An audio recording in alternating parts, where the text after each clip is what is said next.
Assigning Edpuzzles through Schoology is pretty simple to do. All you have to do is have your Edpuzzles ready to go, and you're going to make sure that they are in your My Content folder, as you won't be able to look through the Edpuzzle database and pick something randomly. I also would suggest, especially the first time that you're assigning an Edpuzzle through Schoology, that you log into Edpuzzle in your internet browser in one tab, and also in another tab sign into Schoology. This is just going to ensure that when you do the assigning through Schoology, it's going to automatically pick up your credentials and you're going to see the correct My Content folder. You'll see what I mean as we move forward. So now that we're in Schoology and you're going to go into one of your courses, you're going to decide where you're going to put this Edpuzzle. So you can see here I created an Edpuzzle folder, and I'm going to open up this folder, and then I'm going to add some materials by clicking this green dotted line, and you will find the Edpuzzle option here. We have already installed this throughout the district, so it's available to all of your courses, and you're going to click on Edpuzzle. So you can see here the new window that pops up. It only shows the folder for Edpuzzle for your My Content. So you can't search through the database. You have to have the one that you're going to assign in your own folder. So let's say I want to assign this one to my students. So after I click on it, it gives me a preview here. If I wanted to look through it again before I assigned it, I could. If not, I'm going to click Next.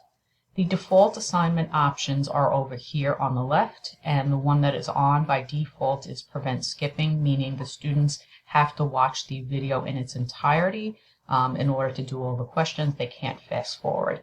The other option over here is to enable closed captioning if it is available for this particular video. By default that is off, but you can turn it on if you want to.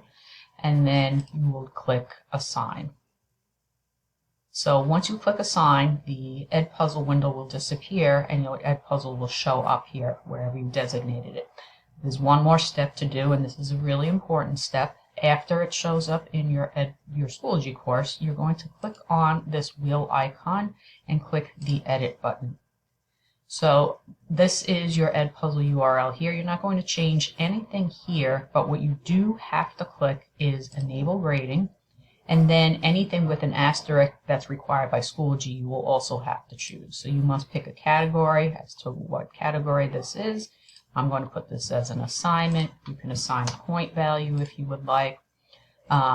Sync to your student information system, whether this is on or off. You would designate if you wanted to sync this or not. And then a due date. So I'm going to pick the same due date for both of my sections. And then I'm going to hit Save Changes.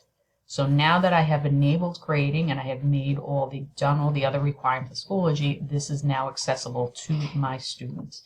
As the students progress through your Edpuzzle, if you want to see the results of how they're doing, all you need to do is come back into your Schoology course and click on the assignment, and you will then see any students who have completed it or where their progress is and any other data that Edpuzzle provides for you. So it's a few easy steps. Hope this helps.